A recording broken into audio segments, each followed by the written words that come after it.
Hi everyone, welcome to this episode of Labours of Sports Coaching. So in today's episode, I'm going to run through some core autonomy supported behaviours as outlined in a fairly timeless text by Mageau and Vallerand in 2003, where they describe the coach-athlete relationship through a motivational model, and it's governed by self-determination theory. And it's a really great article, and it outlines these 7 key behaviours, and I'm going to kind of build on them a little bit and elaborate on each of them.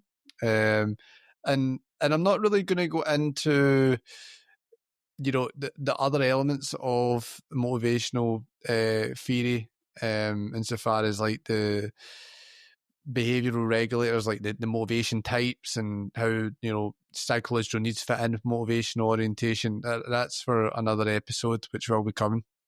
I'm just wanting to kind of leave you with, the 7 behaviours, and we can talk about in quite practical terms how we can get these things done, so that you can pick up and use it if you're a coach or a coach educator in practice. So very briefly, I suppose, without, again, as I say, going into the rabbit hole too much, autonomy we know is really, really important. It's a fundamental need for all people, but within the context of athlete motivation, there's been a wealth of literature that's indicated that we get a lot of positive adaptive outcomes associated with giving athletes the perception of being in control of their own behaviour to some extent, because it touches upon that sort of inbuilt disposition towards growth, that disposition towards what we might even call self-actualization, where someone wants to, feel volitional in their actions and feel like they are building an integrated, cohesive sense of self, freedom and independence. All those things really matter towards that.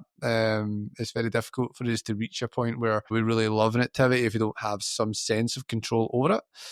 Whether or not it moves any further beyond the illusion of control, or essentially the coach making an athlete feel in control rather than being in control, is another conversation for another day, another episode. But that is it in a nutshell. Now, the 7 behaviours. Okay, so we know that autonomy support is good. It's linked to lots of outcomes, like I said, and very briefly, it's like outcomes like greater enjoyment, more effort, more persistence. Even in some case study work, there's been inferences that it can improve performance as well. So we know it's good. Autonomy support, good. Okay, we won't get more critical than that today. So what are the 7 behaviours? So the first behaviour is providing choice within specific limits. Okay, I actually like to kind of coin it as providing meaningful choice. So what we mean by that is we want to give the athlete the sense that they can choose some element of your coaching process, so that they feel like they're taking ownership over their own development to some degree. And when I mean meaningful choice, it's relative, isn't it, to the individual? Meaningful is not superficial, because I think the thing people say, all right, meaningful, give them choice so they can do the warm up. Now, relative to for a 9-year-old, relative to them, so far as like where they're currently at or how they think about things, that might feel a bit more meaningful. But to a 20-year-old, a senior athlete, an athlete who's maybe used to dealing with autonomy and being given independence, that sort of thing, that's not that meaningful. You'll see often, and that's not necessarily say that you can't do that, they'll do your own warm-up, but you can be creative about it. It could be something as simple as, allowing athletes to choose a still movement within some sort of ball mastery exercise, to something as advanced as like really offering them input in, the training regime and the ordering in which they do things, or even the goals that they're setting for the season. And that's kind of why I say it goes hand in hand with the age and stage of the athlete in some respect, I think, practically speaking, because their needs become more complex, I think, as they grow older, and that's that desire for independence is, it's not that it grows, it does, yeah, I think realistically it does. It's not to suggest that, the self-determination theory argument would say it's always been there, but certainly their ability to be independent, if it's being trained at the same time as this, therefore maybe their desire and appetite for it as a result will be increased. So yeah, we need to think about that, and the context will matter a lot as well. So that's the first behaviour, and I think it's just being very clear about what meaningful choice is. Okay, actually making it meaningful really does matter. for the athlete. And then again, and one of the things I would say to people, it doesn't need to interrupt your training structure. Like some people often think, it's like, oh, do I need to have like 3 or 4 exercises and my session set out and they choose one? Well, how do I set anything up? And we get a bit too extreme with it too quickly. Like maybe if you're operating in a circuit fashion or you have the time available to do that, you might decide to do that. I don't know, but it doesn't need to be in that way, because remember, these are interpersonal strategies.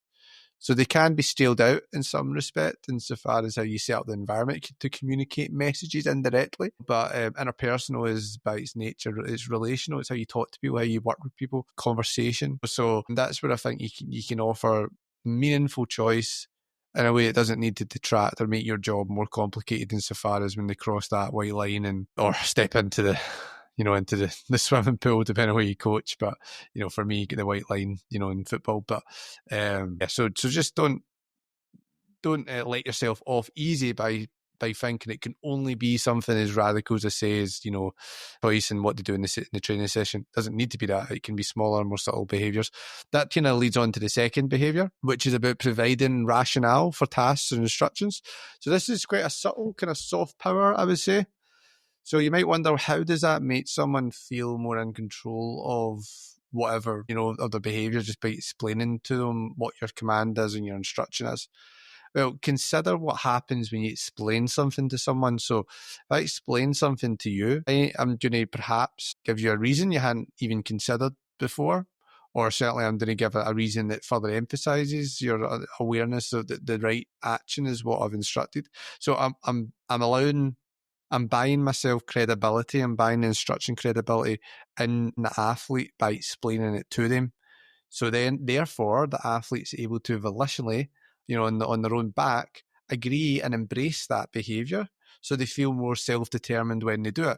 So it's kind of like the difference between me telling an athlete, do that, and they say why, and I say, because I said so, to, telling them to do something and they say why, and I explain, well, because of X, Y, and Z, and they go, right, I understand now. I can go along with that. So it's a bit of a superpower because it's very actionable. And I think particularly, both in respect to, when there's you're asking them to do something that you expect them to do or that they would like to do, but it's about increasing their understanding, almost as a form of competence support as well, by the way, which is another conversation for another day, which is one of the other 3 psychological needs. But because they do interweave in that sense. But also, actually, I think it's a really great way that if you do need to be on paper controlling or commanding an athlete to do something, again, it almost softens the blow a bit and to mitigate to some extent some of the more direct inferences when someone just makes a flat out command of someone. So it's a really good exercise for that reason. So that's the whole purpose of that, providing a rationale. The next one is acknowledging feelings and perspectives. Because consider the idea of, well, if I'm trying to show respect for you as a person and I'm respecting your autonomy, your right to autonomy, then I shouldn't be moving you about like some sort of pawn in a chessboard. I shouldn't be, just, deciding where I want you to go. And I don't necessarily consider your feelings on where I'm telling you to go. By offering someone the opportunity to tell you how they feel about something, it actually is really useful on 2 levels. Certainly I've found it to be useful on 2 levels for myself. They just feel heard. So like, regardless of actually whether or not on the back of what they say you decide to do something different, or you still, push forward with what you feel is the right thing for them to do, they've been given an opportunity to voice their opinion, and I think that communicates respect. Obviously, however, I think what you do still need to do is follow that up and at least show I would still say you still need to then show effort to integrate that perspective with either your current rationale, for what you're asking them to do, insofar as either actually building it in and maybe changing the course or modifying exactly the exact instruction, because now you've realised there's something else that you can do here to get them on board. So you're going to maybe compromise to a degree, or if you're not, it at least allows you to actually build in their perspective of the event into your explanation for why it has to be a different course of action. Because again, sometimes you won't know, you might be butting heads with an athlete, but when you actually acknowledge their perspective, and ask for their perspective, before that, asking for the perspective, it then actually might give you access to understand why they weren't maybe going ahead with along with what you're saying. And then, like I say, you can mend things from there. So it unlocks that added layer of understanding of your athlete so that ultimately you can more harmoniously interact with one another, and therefore hopefully the athletes, response to what you're saying is a bit more volitional, and they're agreeing to it and working with you and not against you. So you're not necessarily having to tell them what to do, but you're working in partnership with one another to as much as is possible and as appropriate. Okay, so the next behaviour is offering opportunities for independent work and initiative taking. So look at this in two levels. Autonomy. Well, we're sort of we're bracketing autonomy from a self-determination theory standpoint. We bracket autonomy as a right, as a need, but it is also, from a coaching perspective, a skill, a competency that has to be developed over time. Insofar as our ability to not just be offered the opportunity to be autonomous, but to be effective in our own autonomy. So like I think coaches need to consider it's like a psychosocial skill to help present opportunities for players to practice being autonomous. So this is where, consider, I've been a very good example. I remember watching swimming coaches before, and it's like, they have the exercises on the board to tell the athletes what they're doing, but the athletes go and, take it over from there, and they go through their paces, they do the lengths, they do their timings, they do all the things that they're meant to do. And, while the coach is structuring that environment, that's really important, and autonomy has to be supported through structure, because if you don't understand the boundaries or have some sort of compass as to where you need to go, it's very difficult to be able to interact on your own merit towards that goal, because you don't know what the goalposts are. So that's really important, just as a consideration for that. But you need to allow them space to do stuff independent. How did they become,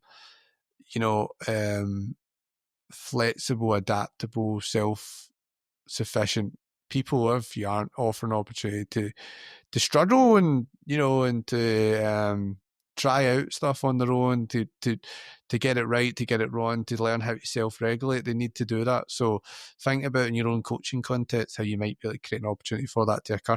Initiative taking as well, opportunities for initiative taking, and I quite like that. So think about, oftentimes this almost manifests as like in teachable moments. It's kind of like, if you're, for me, in a football context where you walk into training and you're putting some cones out, and you know that your players know where the balls are kept, but they wait on you to go and get the balls anyway.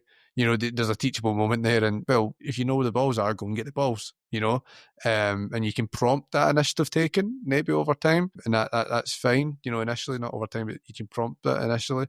But you're trying to get the athletes to, feel empowered to use their initiative. Now, there could be far more complicated situations where that might, occur as well. Let's say, initiative taken within match moments, within, competitive play, in terms of making their own decisions and those sorts of things. It could be over set piece situations or anything like that relevant to your sport. So, you can think of that in whatever way you like. It's quite a fluid term, initiative taking, but really, really important. And again, you're training and you're supporting them in how to do that. And a bit like, the idea of meaningful choice, how that's relative to the individual, the extent to which you offer opportunities for initiative taking and independent work has to be at the same stage as the athlete's capacity to take on that autonomy. That's, as I say, it's like otherwise that's negligent. That's not necessarily empowering behaviour. So keep that in mind. The next behaviour it's quite an interesting one. It's what we call providing non-controlling competence feedback. So the way I think about this, so every, a lot of time coaching's in the feedback. Maybe, I know it's a bit controversial. Sometimes people say, no, it's not, it's in the design of the practice, whatever. I'm not getting into that. But, the feedback element, coaches are, they watch, they observe, we then give feedback to the athlete. Now, all feedback has a sort of informational element to it, insofar as here's what I've seen, here's what I observed, here's what I think. And then there's sort of like an instructional element to it as well, often in terms of like, now here's what you should do. Now, there's a difference, the way that we would consider in terms of what should be more empowering versus less empowering. There's a difference between saying, here's what I observed, now do this, to here's what I've observed, now I think you should do this because of this, probably in a rationale, or here's what I've observed, you could do it in this way, or you could do it in that way. This is the consequence of doing it in this way. This is the consequence of doing it in that way. What is your feelings? What is your perspective on this? So what we're essentially doing there is we're ensuring that the most salient element of that feedback process is in the information, not in the instruction. We're trying to give them information they require and then give them freedom and empowerment to choose what the right direction is, sensibly speaking, and again, because there's, I know what people might be thinking as soon as I say this, like, how on earth do you have time to do that in certain situations? You, like in a match day, for example, when you're in a football game, if I'm sitting at the side of the park and I'm shouting over at my winger, here's what I'm noticing. You could do this, you could do that. What's your feelings? And the balls went past them. You have to, obviously, there's times where we need more direct instruction and it is sometimes more commanding, but just consider again where that could fit in your preparation still. So, is it post-match analysis work that you've been doing with players? In terms of how you have that conversation with them. Is it during certain moments of the match where it's slowed down a little bit and you can have those opportunities for an elaborate discussion? If it isn't something you've already decided on pre-game as well. So again, you've maybe given them opportunities to decide which way that way in terms of even as you go over a tactical plan. You know what I mean? I had a great conversation on the podcast with Kevin Nichol, actually, done a just absolutely fantastic paper looking at the how we can offer structure and autonomy and those sorts of things within a tactical plan, with his experience of it as a football manager in Norway. So just check it out because it's quite it'll resonate with this sort of conversation. But those are the different ways that we can kind of, just ensure that we have an autonomy supportive approach to competence feedback.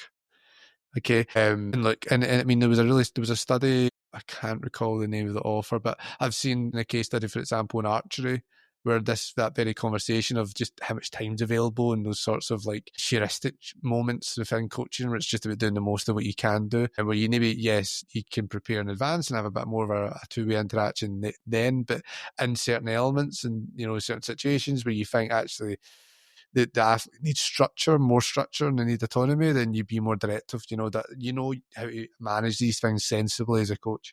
So that's something to consider. The sixth and the seventh autonomy supportive behaviour is, funnily, it's about avoiding controlling behaviours. So the reason for this is we need to remember that people think that, so in briefly speaking here, so controlling behaviour is the opposite of autonomy. You're either supporting an athlete's desire to feel autonomous, or you're actively frustrating it, or you may be passively frustrating it, but that's another conversation. I've had a previous episode on that around neglecting or need depriving behaviours. It's a different thing, but you can tune into that. That's a previous episode. But the reason why we have to both be actively supporting needs and actively avoiding negative behaviours, at least in the way that self-determination V looks at controlling behaviours, is that coaching behaviours, different dimensions of coach behaviours, they're orthogonal. And I'll try that again, orthogonal, meaning that they're not mutually exclusive. So it doesn't mean to say that you, by being autonomous supportive, you're automatically minimally, if zero, controlling. It doesn't work that way. I use the metaphor of it's like a DJ mixer board where there's like all these wee volume settings. So you could turn up all the different elements of autonomy support and all the different elements of control all at the same time in theory. So we have to be, and actually, I mean, there was really important research. I think it was 2016, Appleton and Duda, I think, and they actually observed in an environment where it was mostly autonomy supportive, but still had elements of control and coaching within it, that they found indicators that even then, just the presence of some of the controlling behaviours were having negative impacts on health and well-being for athletes. So Again, there's context within that, I'm sure, that isn't necessarily brought to light in the study, but it just goes to show about the importance of this. So what are controlling behaviours? So very quickly, because this could be a whole other conversation. Controlling behaviours, making commands, telling people what to do, not offering the opportunity for perspective, really closing that down, being very critical, making quite controlling statements. You should,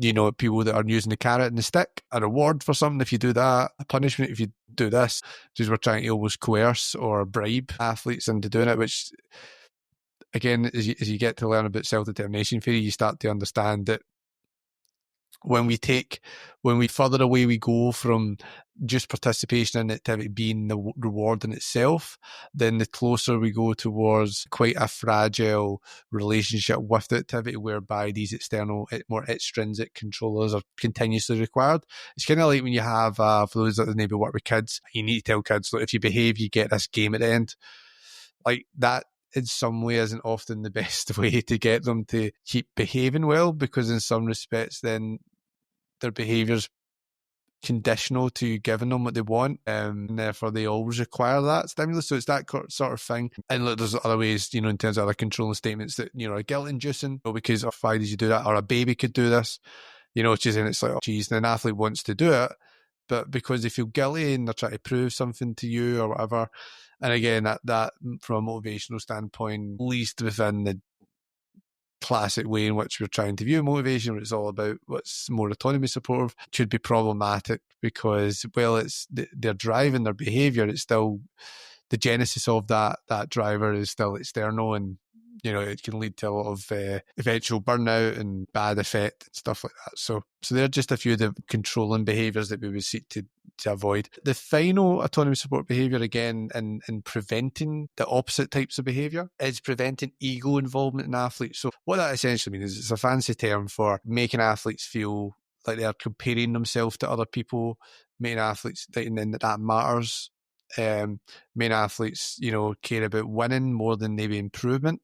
So the opposite of ego involvement is task involvement, which is like mastery focus, just trying to be the best version of yourself. And you might go, well, that is a form of control, ego involvement. And you might go, why? Well, if you think about the fact that if I know that, like, I'm turning up to training or whatever, and I know that it's just the normative comparison element, I'm just being compared to my teammates all the time. Or I'm being told in this environment that, I need to win in order to stay in the environment or to maintain or improve credit in the environment, and nothing else seems to matter. Because by all means, you'll know that I'm not someone that's against competition at all, to be honest. It's just how you use it. There's an interview that I've done with Cesar Torres that we talk a lot about that, certainly in the context of youth sport. But if there is a lot of that and there's too much of athletes comparing themselves, then there's remain a possibility that their self-esteem is constantly up for grabs. So they start to actually not do the activity for the love of the activity or for the benefit that they see in it. It just becomes to do with trying to, maintain self-esteem, a sense of competence through these zero-sum, measurements, like by beating people, being outcome focused, these sorts of things. So that's why that isn't great. That's not necessarily empowering someone to put themselves forward, because it's another form of control by creating an environment where that comparison's rife because of how it controls the targets people set for themselves and the reasons why they start to come to feel that they're there for. So that's just a few behaviours. Like I say, I'm kind of, it's probably coming out anyway when I try to repress it, but some of the controlling behaviours, I'm like, it just depends. Sometimes that's going to be bad, sometimes it's not, sometimes it's required. There's dosages of everything. Autonomy support behaviours, sometimes they're good, sometimes it's not always what the situation requires. But I think what I would say, I would encourage anyone that's listening to this, like, you're probably hopefully seeing from these examples insofar as autonomy support that it's not, there's subtler versions, there's loads of different ways in which you can provide choice, there's loads of there's not as much of an excuse for you, hopefully, from listening to this for why you haven't tried some of these. And remember as well, it isn't enough to just try something once, twice, 3 times, 4 times, and then decide, nah, it doesn't work. Because that's something I hear a lot of time from coaches when you talk about autonomy support, is it's like, it's very idealistic. And looking at, to some point, I would agree with that. It depends. But there is such a thing as just not getting, you just need to get good at it. And it's like anything, like the first time you do a shaping exercise, or the first time you do a technical passing exercise or technical skill exercise in your own sport or whatever, first time you do that drill, you might not do it very well, you might not instruct it very well, you might not, it's the first time you apply a certain model, a pedagogical model, it might not come off very well, but that doesn't mean that doesn't mean that the pedagogy is not valid, it doesn't mean that the drill wasn't good, you just need to get better at it, so like I'm going to take away that it's just, you can be critical of some autonomous support behaviours and you can use your expertise and your knowledge about, and your professional knowledge about when to apply them, what way to apply them, but you really can't get away with saying that there's not some room for it in your arsenal, and you also can't really get away with saying that they don't hold up or don't have merit unless you've actually got yourself competent at doing them. I just think I want to put that on to coaches.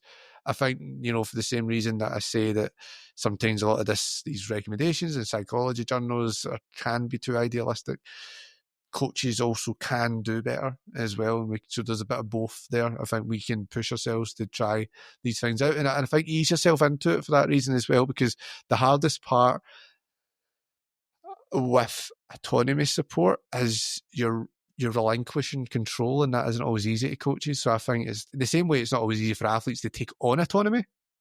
It's not easy for coaches to give it away. So I would just encourage you to do this bit by bit, baby steps. Think about the subtler behaviours first, providing the rationale, knowledge and feelings of perspective. You can do that fairly quick. And then think a little bit more about, if you're providing meaningful choice, how do you do that? How does that work with the athlete? How can we build that in safely, incrementally? How do we offer opportunities for initiative taking? How do we ramp that up over a certain, periodized program? It's like periodized. It's a still for the athlete to learn. It's a still for you to learn. So it's what I would say is it's vitally important. It must be there. We need to get good at it. And then we need to also be sensible in our use of it, because again, like I always say, coaching doesn't occur in a vacuum. Motivation is just one part of coaching. There's a lot of other things we need to consider at all times. So hopefully that's been useful to you. I've been wanting to start doing these types of conversations for a wee while. So now that I'm getting started with it, expect many more.